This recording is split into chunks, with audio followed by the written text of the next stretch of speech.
Bueno, el libro tenía que salir el 25 de marzo y sobre el...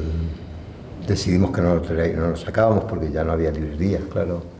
Y en ese momento, el día 20 creo, nos llega un mail muy simpático y muy alegre del representante de Patti diciendo: estamos muy contentos porque Patti escribió un epílogo al libro y para que lo publiquéis. Y nosotros era, bueno, ya lo tenemos publicado, ¿qué podemos hacer con esto? Y entonces, bueno, pensamos varias opciones. La primera opción era imprimirlo y retractilarlo con el libro, pero pensamos que no era la mejor de las ideas porque, bueno, no me gustan los libros con plástico y llenar de plástico todo el mundo para esto no me parece que valga la pena, y decidimos pensar de alguna manera que fuera inteligente y buena para enviarlo. Y en eso, no sé si fue idea mía o de María, que dijo: ¿y si hacemos que sean personalizados, con un dibujo cada uno? Son 2000, o sea que son muchos. Y pensé, bueno, sí, a probar, y probamos y funcionó y está bien, y yo estoy contento de hacerlo. Y también creo que la gente puede llegar a disfrutar teniendo una cosa que es personalizada y que es original.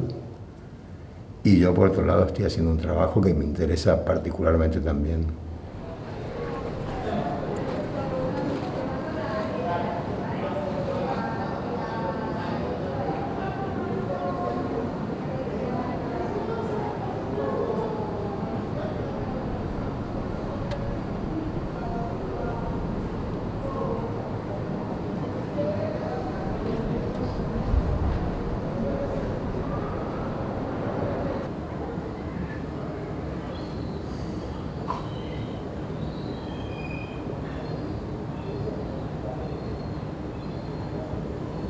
Durante mucho tiempo, para mí dibujar era evocar o invocar.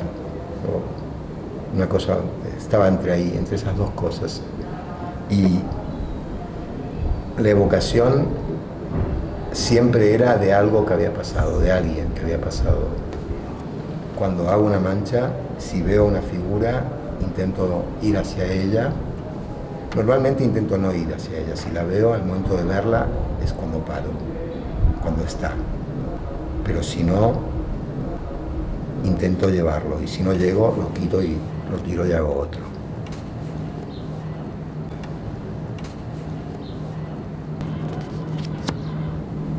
Muchas veces veo algo, pero claro, es agua, es húmedo. Cuando se seca, no está más lo que vi, pero estuvo y ya lo dejo.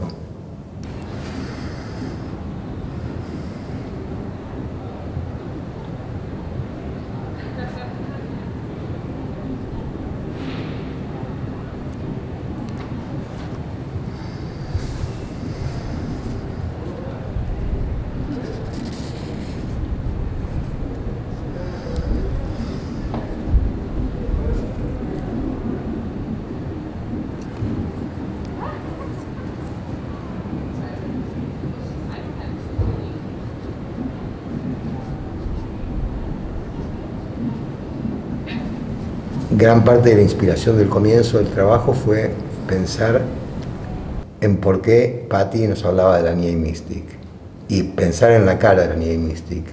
Y pensándolo, no lo representé nunca, porque nunca lo dibujé, ni lo miré tampoco casi. Solo miré una foto muy lentamente, pero pensando, va ahí. Es exactamente eso. Pienso en esa cara y pienso, es un centro aparte de un políptico.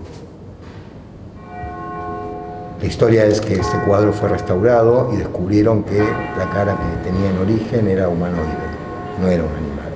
Y después, en las diferentes restauraciones, entre comillas, le fueron haciendo una cara de animal y no de humano. Y entonces pensaba en este cordero místico. Y este cordero es el cordero de la cena pascual, de la cena de Pascua. Y es un cordero muy significado. Muy significado porque es el cordero, es la sangre de este cordero que marcaba las casas donde no tenían que morir los primogénitos. Y me parece que pensar en esto ahora, creo que entendí por qué Patti Smith escribió esta cosa, este epílogo. ¿Por qué? Porque fue la última de las plagas, la muerte de los primogénitos. Fue la última de las plagas de Egipto. Y estábamos en plena plaga, o sea, estábamos en la plaga que estaba llegando.